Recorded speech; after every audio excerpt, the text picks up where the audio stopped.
I'm very proud tonight that we can unveil MLK's Hearse here in the Capitol Park Museum in Baton Rouge for everybody to come see. How did you get involved in this project? You know, I had a friend that's a collector, and he came across the hearse to Martin Luther King, and I asked him, "What are you going to do with it?" And his plan was to be able to tour it. Well, he ran out of money, and this is too important of an artifact for the United States to be sitting in storage. It needs to be in a museum, and so for me, I think this is something that doesn't belong to me. It belongs to the people and needs to be out, and people need to see. It is a sobering reminder of his ultimate sacrifice that he did for the people. And we've come a long way since his time, but we still have so far to go. And I think when you see that this man gave his life for something so important, that we can all do our part to make things better in our country. Dr. T.J. Jemison was the forerunner of Dr. King. He led the bus boycott in Baton Rouge in 1953, and of course, Dr. King's event was 1955. Dr. King actually drove to Baton Rouge to get the blueprint, to get some facts and to get some know-how as to how to guide his boycott in 55. So Dr. Jemison was very significant to Dr. King at that time. They were close friends by way of their fathers. My grandfather and Dr. King's father were close. My grandfather was president of the National Baptist Convention from 41 to 53. And my father became general secretary in 1953 at a very young age. So all the young ministers looked up to my father, including Dr. King. This is a very historic moment for Baton Rouge and for our community to have this hearse that carried Dr. King's body here in Baton Rouge as we commemorate and celebrate his 90th birthday is certainly very symbolic in a lot of ways. As you know, Dr. King used the model of the Baton Rouge bus boycott to do a lot of his work.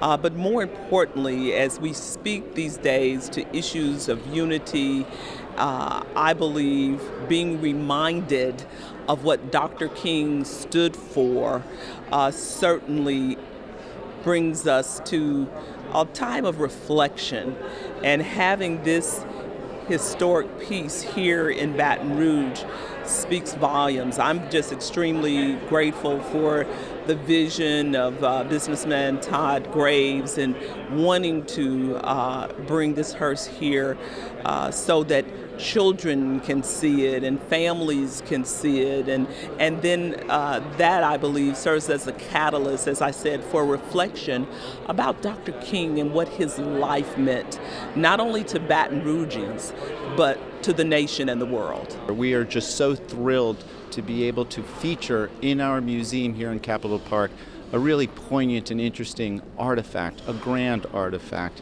It is the hearse that carried Dr. Martin Luther King's body, and we're calling it Carrying the Dream because the hearse carried the body, but the dream continues on. The exhibition is kind of a kickoff to our annual MLK Fest 2019. It's our 5th annual event. Raising Cane's is one of our primary sponsors, and as well as Mayor BROOME and Councilman Lamont Cole. And we're expecting about anywhere from 8,000 to 10,000 people to come to Winburn Avenue on MLK weekend to come and as a day of service, day on, not day off. As we commemorate and celebrate the 90th birthday of Dr. Martin Luther King Jr., I can't think of any place that I'd rather be than right here at this museum as we unveil the new exhibit of a vital symbol of our nation's history. Its placement in Baton Rouge is an honor, as well as a constant reminder of those who came before us and those who pushed for progress. As you watch the I Am MLK documentary, I ask that you think about this one question, which says, how will I contribute to the peace, prosperity, and progress of Baton Rouge? And remember, just as Martin Luther King Jr. said, if you can't fly, then run. If you can't run, then walk. If you can't walk, then crawl. But whatever you do, you have to keep moving forward.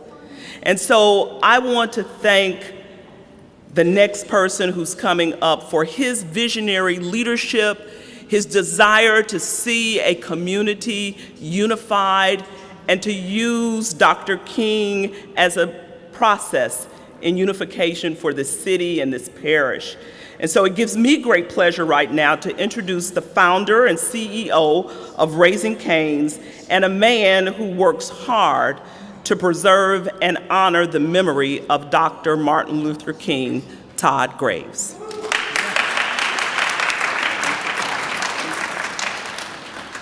Thank you, Mayor. Hey, everybody. Thanks for coming out tonight. I think it's a really good showing. And this is the King's birthday. Really important day. Casey, thanks for tying your fantastic event for us to kick this off. I have a great deal of pride that this happened on his birthday, and we got it done tonight. People ask me, how did you come across the hearse?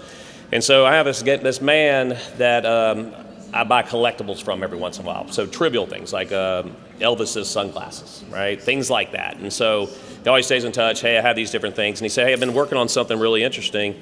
I have MLK's Hearse, and I'm going to get it and procure it. I said, man, that's incredible. It's an incredible artifact for our country. And I said, that's great. What's your plans? He goes, well, eventually I want to take it. I want to make sure it's in good working order. Then I want to someday tour it around the country. And what happened was he basically ran out of money. Okay, and so and Bud was upset about that. And so I said, look, let me take you out of it because I do have the means. I said my business is doing well, and this is something that's very important. And needs to be seen. And so Melvin and I teamed up together, and Melvin went and checked it out, make sure it was good. We had all the provenance, everything, and then we picked it up and got it. So for me it's not a happy thing to own, right? It's a hearse, but it's an important thing to own because it represents Dr. King's ultimate sacrifice. He died for this, and he died for this cause. He knew he was probably going to die. He knew it, right? And so for me, as somebody that's a family man, he had his family. And it's really, honestly, I'm a leader, and I want to think I do some good things for my community. I couldn't die for everybody. I couldn't do it. And so I think that's why I have so much respect for the man that does this. And for me is that we've come a long way since his time. We really have. We've come a long way. We've got a long way to go. And I think with having this hearse and for people to come able to see it, and everybody in Louisiana that comes and sees it and looks at it and says, man, die for this, it makes you kind of get up and say, I need to do a little bit more. You know what? I need to get off the couch. I need to do a little bit more. And if everybody thinks that, the plan is to be here for a year. I want all these school kids to see it. And they come in, they know what a hearse is, they'll see it. And that connection with Baton Rouge is so incredibly strong, and that stuff to click in their heads so they start thinking about it. Civil rights, we got a long way to go. Let's make these things better. So eventually it's going to go to other places, other museums in the state, and then it's going to go other places in the country. We're going to have it go around. We're going to do it all during my lifetime. I didn't own this thing to own it. It didn't belong to me. It belongs to the people. But I know that I can take care of it, and I know I can get it. I have the means, at least now I do. Please God, keep that the same, where I can keep doing this, and we can take it different places, everybody see it. So what a great showing tonight. I think it's a great honor to the man. And Casey, thanks for us having part of your event that came into here. And I'm about to bring Casey up. I really want to thank everybody involved with the museum system. This all happened so rapidly and busted out doors and windows and painting and getting in, the whole team doing it. Did incredibly quick because this is a very special day and to kick off MLK festivities right through MLK Day on Monday. So thanks for all that hard work. Y'all really made it happen. We really appreciate it. They work very hard for all of us, and we appreciate it. And let me introduce my old friend Casey PHILLIPS here, Walls Project, great businessman and a great community guy. We've been doing stuff for a long time. Welcome, Casey. What's up, Todd? Good to see you again. Thank you all for coming out tonight. So really quickly, when we move on the inside, as I said, we'll talk a little bit more about the documentary. But mainly, I just wanted to talk about, on behalf of Mayor Broome, Councilman Lamont Cole, Representative Marcel, and over 150 organizations, including ExxonMobil, Raising Cane's, State Farm. We are all mobilizing this weekend coming up for MLK Fest 2019. It is the 5th annual event. It's happening on Winburn Avenue.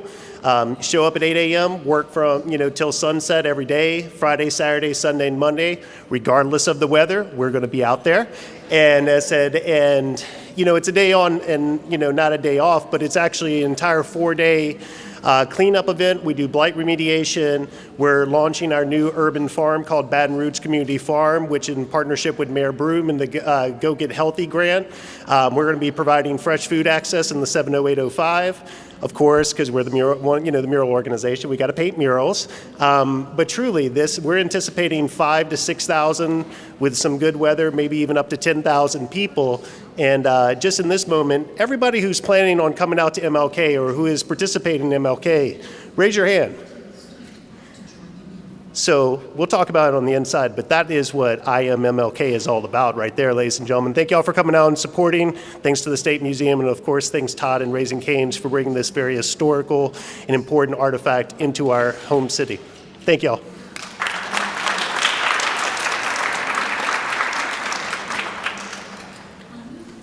Again, thank you so much for coming out today. It really does make a difference. This opportunity to really reflect and to understand the importance of why we're here and what's going on.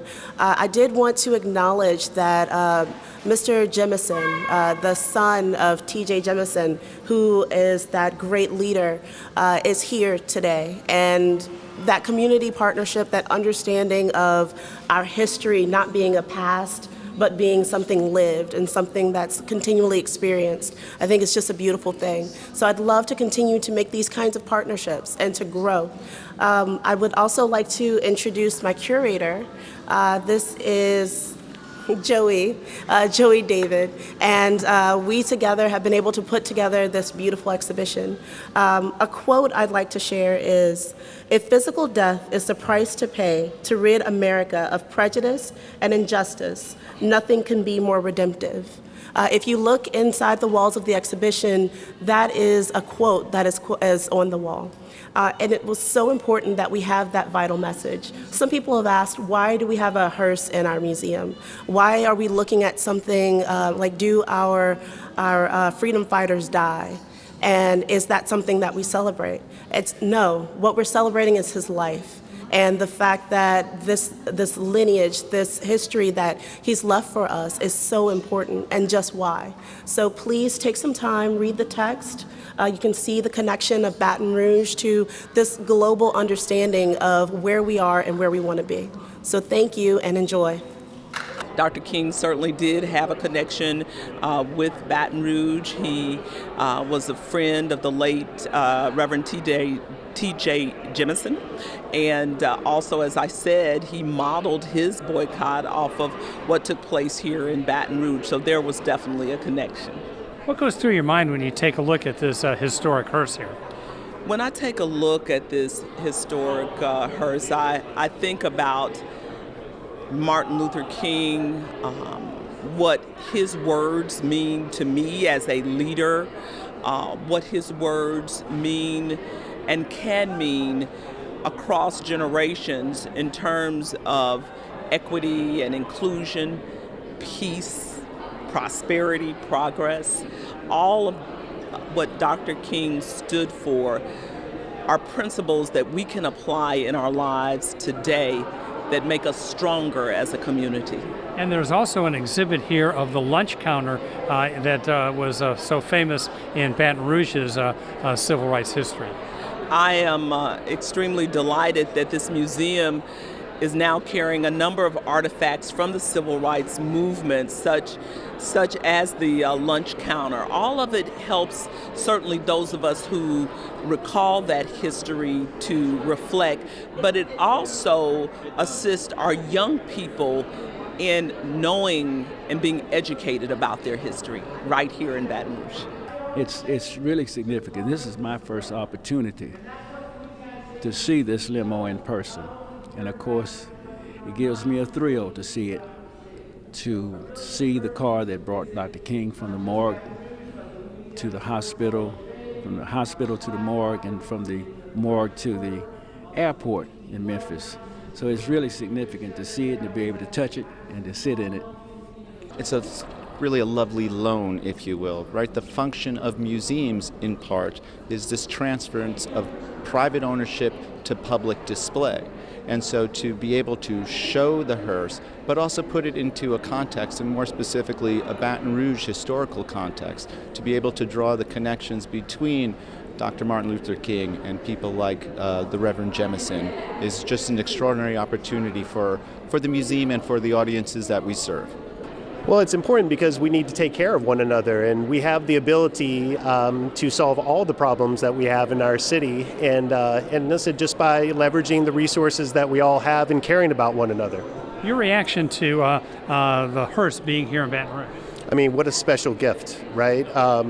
Todd Graves and the Raising Cane's crew has consistently shown their dedication for historic preservation, and this slice of history being in the Capitol Museum, what a gift from the private sector to all the people of Louisiana. You know, I'm really excited that it's going to be at the Capitol Park Museum for a year for everybody to see, and then from there we're going to go to other museums in Louisiana and then other parts of the country.